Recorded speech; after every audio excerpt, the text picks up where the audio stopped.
Assalamualaikum. Waalaikumsalam. Monggo bentet. Mohon. Bener iya sarang Kak Alia. Niki Alia. Sampai nunung ya? Iya Kak, saya Nenung. Sebelumnya mohon maaf nih Kak, saya kan dari Ciamis, Sunda nih. Bisa nggak kalau kita ngomongnya pakai bahasa Indonesia aja? Oh ya boleh. Terus Sundanya di mana nih? Ciamis Kak. Tadi kesini sama siapa? Kebetulan sendiri sih kesininya. Tahu saya dari siapa ya? Saya sempat lihat di Instagram gitu kalau Kak Alia tuh buka layanan konseling gitu. Baik. Tadi hujan apa enggak di jalan? Alhamdulillah enggak sih, nggak hujan. Malah sekarang tuh di sini dari tadi nih, dari saya di kos perjalanan ke sini malah kayak yang ini banget gitu, panas banget gitu. Soalnya kan dari kemarin itu kan hujan terus kan. Juga kalau malam seringnya kan dingin banget kan sekarang kan. Iya. Gimana kabarnya Nunung sama keluarga Nunung? Alhamdulillah saya baik Kak. Di sini ngekos atau mondok? Saya kebetulan udah ngekos, dulu mondok sih waktu 1 tahun semester 1 sampai 2. Di mana? Iya. Dulu mondoknya di Manbaul Husna. Sekarang kuliahnya di mana nih? Sekarang kuliah di UIN Saizu. Kakak tahu? Tahu. Semester berapa? Saya udah semester 4 sih Kak. Nggak nyangka bentar lagi semester 5. Alhamdulillah ya. Sekarang berarti sering pulang atau berapa bulan sekali kalau pulang? Nggak tetap sih Kak, kadang sebulan, nggak sebulan sekali juga sih, paling 3 bulan sekali, atau enggak kalau emang ada momen waktu libur yang agak panjang gitu ya, dimanfaatin buat pulang. Tapi terkadang tuh saya meskipun nggak pulang ke rumah saudara yang ada di Purbalingga yang kebetulan lebih dekat gitu. Nunung Ciamis mana nih? Ciamisnya daerah Kecamatan Wakboka, Ciamis Timur sih. Soalnya teman saya kan banyak nih yang di Ciamis. Barangkali kalau saya ke situ nanti mampir ya ke rumah Nunung. Oh, boleh banget. Berarti yang asli Sunda siapa ya? Sebenarnya yang asli Sunda tuh ayah saya, tapi ya kalau suku ya saya Sunda gitu, meskipun bisa Jawa gitu, tapi ya tetap Sunda gitu. Berarti bisa campur nih Sunda Jawa. Bisa sih Kak, insya Allah. Udah berapa tahun di Jawa? Kalau di sini baru mulai dari semester 1 kuliah sih, berarti jalan 2 tahun sekarang. Berarti Nunung lahirnya tuh di Ciamis. Iya benar Kak. Anak berapa? Saya anak pertama nih Kak, sulung. Sulung. Punya adik berapa? Ada 2, laki sama perempuan sih, lengkap. Sekarang kelas berapa? Kalau ada yang pertama yang bawah saya pas itu kelas 8, yang perempuan itu. Kemudian ada yang terakhir tuh kelas 3 SD, itu laki-laki. Enak ya, ada adik bisa ngobrol-ngobrol gitu. Ya ada enaknya ada enggaknya sih, tapi ya enak sih. Salah satunya bisa diandelin lah, bisa disuruh-suruh. Itu selisihnya berapa? Selisihnya 5 tahun semua sih. Iya, jadi sama maksudnya juga. Iya, saya sama adik yang pertama tuh 5 tahun, sama adik yang kedua 10 tahun. Jadi selisih per anaknya tuh 5 tahun gitu. Terus sekarang semester 4 ya?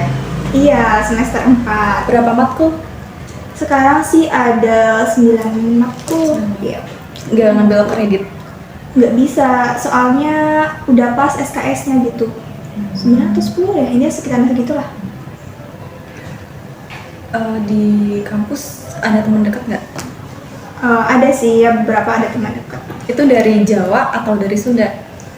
Yang dari Sunda sama Ciamis tuh ada 1 orang, kemudian yang lain mayoritas Jawa sih. Ngomong kemarin pas lagi daftar ke sini tuh kepengen sendiri atau dari orang tua atau ada kenalan di sini jadi kepengen ke sini? Kebetulan dulu saya daftar di UIN Saizu ini ya emang karena keinginan sendiri sih Kak. Dulu tuh udah mencoba beberapa jalur kan, jalur masuk perguruan tinggi. Cuma ya bener-bener nggak keterima gitu. Keterimanya ini di jalur yang terakhir di UMPTKIN. Jadi udah mencoba melewati beberapa jalur mulai dari SNMPTN sampai ke UMPTKIN baru diterima gitu. Ya akhirnya di sini. Di sini ada saudara atau? Kalau di Purwokerto nggak ada sih, tapi Ada di Purbalingga sih. Ya lumayan dekat lah, nggak ada 1 jam. Itu saudara dekat atau jauh? Pembilangnya ya sedang sih, cuma emang bukan kayak anak apa ya nenek kayak gitu, cuma emang udah merasa dekat gitu. Terus juga di sana ada kayak yang masih SMA gitu buat temen gitu, nggak ada anak cowoknya gitu. Anak cowoknya kan udah nikah, udah merantau gitu. Biasanya kalau misalkan balik motoran atau biasanya kan ada yang itu kan kayak pengen sekalian kayak refreshing di jalan berapa jam gitu atau naik kereta biasanya. Seringnya sih naik kereta, pernah motoran sama temen sekali 2 kali. Iya, sekali 2 kali lagi. Nong biasanya ada kayak jadwal piket nggak sih? Nggak ada sih Kak, soalnya di sini tuh udah ada yang bagian bersih sendiri, udah ada ya yang biasa bantu yang tuh juga bersihin kos di sini sih. Kamar sendiri atau sama temen? Kalau saya sih sendiri, soalnya kan emang gimana ya, kalau sama temen tuh suka apa ya, masih ya meskipun deket gitu pasti ada rasa kurang nyaman, entah itu canggung, terus kayak nggak bebas. Apalagi kalau misalkan saya suka kebersihan, teman saya nggak suka, itu nggak enak banget gitu. Jadi milih untuk sendiri? Iya, sendiri aja. Tapi yang penting ada teman. Tapi yang lain itu ada yang berdua atau? Ada sih, ada yang berdua. Yang berdua. Iya. Ngomong-ngomong, besok kan mau liburan kan? Kuliahnya, niatnya pengen balik. Ya pengen sih, besok rencananya tuh saya pulang hari Minggu sore. Iya, setelah ada kan paginya ada kegiatan gitu, jadi baru bisa pulangnya Minggu sore gitu. Ya meskipun kayak gimana ya, saya kan ada ikut panitiaan juga gitu di liburan nanti, mungkin banyak kesini, tapi ya mumpung ada libur panjang juga Idul Adha, disuruh pulang ya pulang gitu. Niatnya mau motoran atau naik kereta? Naik kereta sih Kak. Iya. Sendirian? Iya, sendiri. Kalau nggak bareng-bareng temen gitu? Kayaknya temennya udah pada pulang sih. Iya. Niatnya mau balik berapa minggu atau berapa hari? Belum tahu sih Kak, soalnya kan nanti apa ya, saya kan ikut panitia PBAKU gitu, jadi itu kan belum upgrading gitu. Nanti kayaknya upgradingnya tuh sekitar setelah UAS gitu, jadi mungkin nanti kesini lagi sebelum upgrading gitu sih. Baik. Berarti besok pas mau liburan pas banget itu ya, Idul Adha ya? Iya, malah sampai rumah tuh pas malam takbirnya sih. Apa itu di jalan nggak itu nggak penuh apa gimana? Kalau biasa aja kalau sekarang? Paling kalau di kereta kan biasanya tuh saya beli tiketnya tuh lewat aplikasi kan, jadi aman aja sih. Paling di keretanya belum tahu, saya juga kebetulan belum beli tiketnya sih. Iya, nanti aja. Ya? Iya, kalau udah deket. Kalau di rumah biasanya ngapain kalau lagi liburan gitu? Kalau liburan ya emang jarang main juga sih. Kebetulan juga temen tuh jarang ada yang di rumah, jadi paling biasalah santai di rumah ya. Menunggu momen gitu bareng sama orang tua kan. Biasanya kalau di sini tuh kan suka kangen gitu. Kalau apa-apa telepon, nanti di sana bisa TikTok sama ibu gitu. Terus bisa ya main sama adik ke rumah saudara-saudara gitu. Berarti ada niatan buat liburan bareng-bareng sama keluarga? Kalau liburan kayak gitu sih jarang sih. Paling emang jarang yang liburan bareng-bareng kayak gitu. Paling biasanya tuh kalau malam tuh suka ngumpul bareng paling di ruang keluarga begitu. Tadi kan kata Nunung kan pernah mondok di Manusa ya? Iya. Itu 1 tahun kan? Di situ berarti sekamar biasanya berapa orang? Kalau dulu saya di MH sih ambil yang kamarnya itu sekamar ada 9 orang. Jadi lumayan banyak. Karena emang itu kan yang di lantai atas. Yang di lantai atas kan emang apa ya, ininya tuh ranjangnya tingkat, lebih banyak juga di situ. Daripada dulu emang langsung diarahin ke atas sih, tapi emang lebih nyaman di atas karena kurang diawasi gitu sama pengurus sama ibu, jadi mending di atas lebih bebas gitu. Kalau boleh tahu keluarnya gara-gara apa? Kalau emang dari dulu awal rencana mau mondok tuh emang rencana mau setahun aja gitu buat sampai lulus BTA-PPI. Jadi setahun itu bener-bener ngejar BTA-PPI. Bahkan dulu emang kayak nggak niat mau ikut kayak sekarang kan saya ikut mitra remaja gitu, nggak niat mau ikut itu, tapi karena emang ada keinginan gitu jadi akhirnya ikut aja. Bahkan dulu sama ibu pondok tuh nggak boleh ikut organisasi dulu sebelum lulus PTA gitu. Ini aja lah gitu.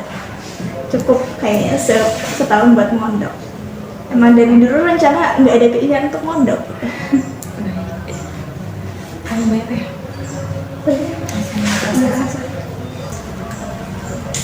Saya senang banget nih Nono kesini. Ngomong-ngomong, kesini mau ngapain? Saya kesini ingin konseling kak. Sebelumnya Nono tahu apa itu konseling? Belum tahu kak. Ya cuma pernah dengar dulu dikit lah gitu. Tapi kalau secara luasnya gitu, secara umum belum. Jadi saya jelaskan dulu ya Nono. Jadi konseling adalah proses pemberian bantuan dari konselor kepada konseling. Jadi di sini saya sebagai konselor dan Nono sebagai konseling. Di sini tuh ada beberapa asas, sama sekali itu ada asas kerahasiaan. Jadi Nono tenang aja, Nono cerita apapun intinya nanti itu akan dirahasiakan, tidak bocor. Oke kak, baik. Untuk kesepakatan waktu nanti kita konseling kira-kira itu 20 sampai 30 menitan. Bagaimana Nono? Setuju? Oke kak, setuju. Diceritakan apa yang dirasakan sama Nono. Nah, jadi gini kak, saya kan di kampus ikut beberapa organisasi, kayak ikut satu organisasi di kampus sama juga satu organisasi di luar. Cuma gimana ya, ada masalah gitu kak. Kayak orang tua saya tuh suruh saya buat berhenti organisasi gitu kan, saya udah semester 4 mau semester 5, suruh fokus kuliah aja gitu. Jadi Nono itu kayak merasa cemas gitu ya?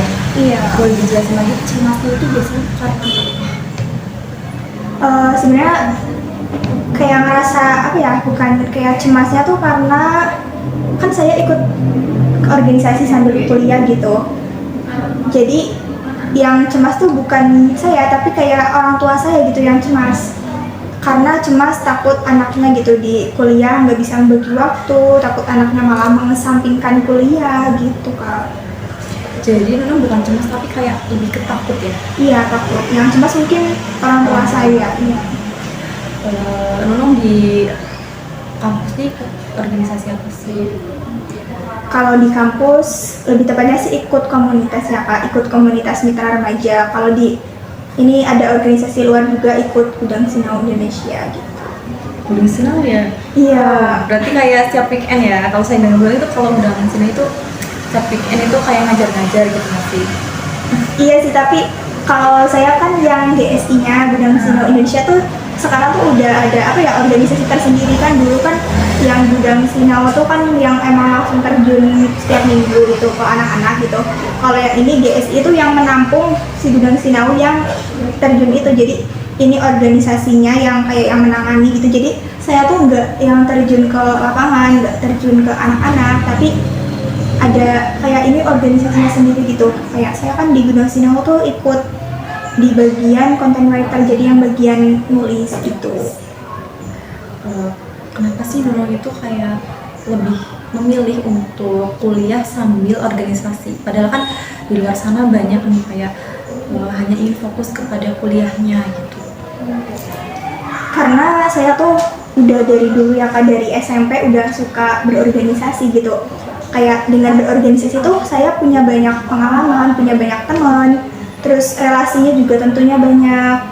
Kayak dari organisasi juga pengalaman yang didapat tuh banyak. Contohnya saya pernah jadi ketua OSIS, itu kan melatih jiwa kepemimpinan saya. Kemudian saya juga bisa berani untuk public speaking, berani untuk speak up gitu. Jadi kayak gimana ya, organisasi tuh punya ruang tersendiri gitu buat saya. Ibaratnya kayak organisasi udah jadi keluarga. Jadi dapat disimpulkan bahwa Nono ini merasa takut jika ibu Nono ini tetap menyuruh Nono untuk berhenti organisasi. Padahal Nono ini sudah merasa nyaman apa yang dilakukan oleh Nono, seperti mengikuti organisasi walaupun Nono ini lagi kuliah gitu. Iya kayak gitu. orang tua saya kayak mungkin terlalu takut gitu, karena dulu waktu SMP saya pernah ikut organisasi banyak sih Kak, tapi meskipun gitu tuh saya tetap bisa fokus di akademik gitu, jadi bisa bagi waktu padahal.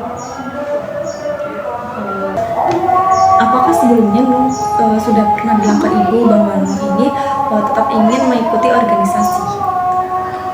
Sebelumnya belum pernah sih Kak, karena emang saya tuh takut gitu, orang tua saya tuh, terutama ibu saya tuh mungkin marah gitu ke saya. Saya mengerti perasaan saya ini ya, Nung. Pasti kamu merasa sangat takut jika ibu ini tetap menyuruh untuk berhenti organisasi kan? Sekarang Nung tahu apa yang harus dilakukan. Saya tuh sebenarnya harus berani sih bilang ke ibu kalau saya tuh di kuliah ikut organisasi bukan cuma buat foya-foya, bukan cuma kayak buat apa sih ikut-ikutan organisasi doang gitu. Kayak saya tuh ikut organisasi ada manfaat tersendiri yang saya ambil gitu. Contohnya saja bisa kayak punya banyak relasi, terus bisa ikut berkontribusi kayak di GSI kan bisa bermanfaat untuk banyak orang. Kemudian saya juga bisa menambah wawasan gitu, jadi bukan cuma buat foya-foya. Terus saya juga harus bisa meyakinkan ibu saya kalau saya tuh bisa membagi waktu gitu antara kuliah dan juga organisasi, jadi saya nggak akan mengesampingkan kuliah gitu. Cuma tuh saya ada ketakutan tersendiri sih Kak buat menyampaikan ke ibu. Takutnya ini karena apa? Takutnya tuh karena saya takut gitu ibu saya tuh malah marah ke saya kalau saya menyampaikan saya tuh di kuliah itu bukan cuma buat organisasi doang gitu, saya juga bisa membagi waktu. Saya takut ibu saya malah tetap menyuruh saya buat berhenti organisasi gitu. Sekarang kita relaksasi terlebih dahulu ya Nung. Sekarang Nung ambil nafas dalam-dalam, kemudian keluarkan secara perlahan-lahan lewat mulut. Kemudian Nunung berpikir positif ke depannya, buang pikiran negatif di dalam pikiran. Bisa diulangi 3 kali.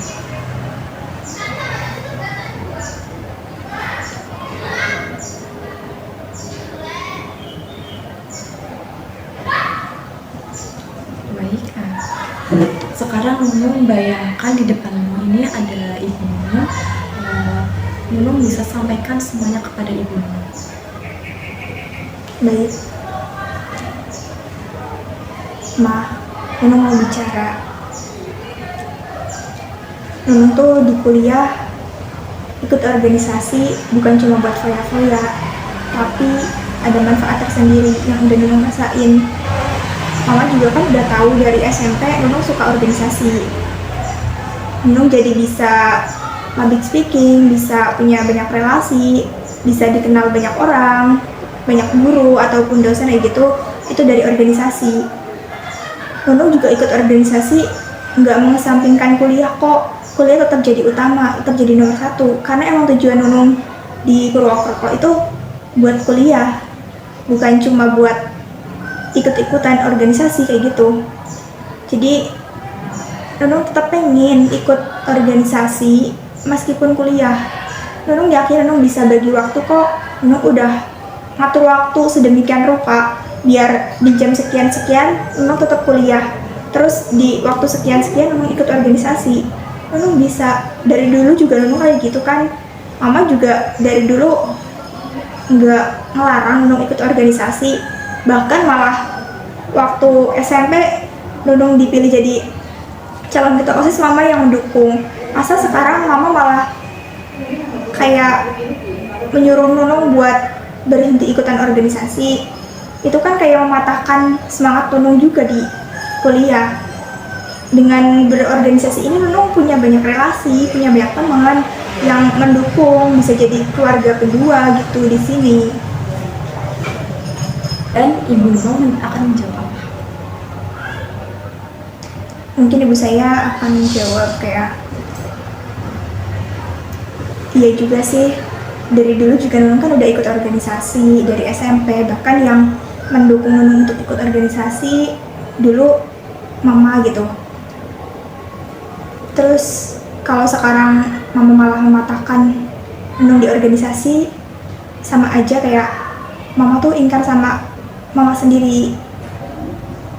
Emang mungkin ini udah jalannya Nunung buat kuliah sambil berorganisasi. Ya udah kalau kayak gitu, mama juga percaya ke Nunung kalau Nunung tuh bisa membagi waktu antara kuliah dan organisasi. Jadi mama mendukung Nunung untuk tetap ikut organisasi, tapi jangan lupa untuk nggak mengesampingkan kuliah ya. Baik, sudah bagus. Semoga kamu bisa mengatakan semangat dari ibu ya. Iya kak, semoga. Bagaimana perasaan kamu sekarang? Alhamdulillah sih kak, sedikit lebih lega. Mungkin akan lebih lega lagi ketika nanti saya sudah mengatakan hal tersebut itu kepada ibu saya. Apakah ada yang ingin ditanyakan lagi nih? Tidak ada sih kak sepertinya. Mungkin pertemuan kita kali ini selesai ya, Nung. Saya akhiri dulu. Kalau misalkan asli jangan sungkan, mau cerita apapun jangan sungkan ya. Ya kak, siap. Mungkin nanti saya akan kabari kakak kalau saya udah bilang ke ibu saya tentang hal yang tadi ya kak. Baik. Ya udah kak, kalau kayak gitu saya langsung pamit ya kak. Kebetulan ada urusan lagi di luar. Oh iya Nung, mari saya antar. Baik kak. Terima kasih ya kak. Sama-sama, kita ke jalan Nung. Ya, permisi. Assalamualaikum. Waalaikumsalam warahmatullahi wabarakatuh.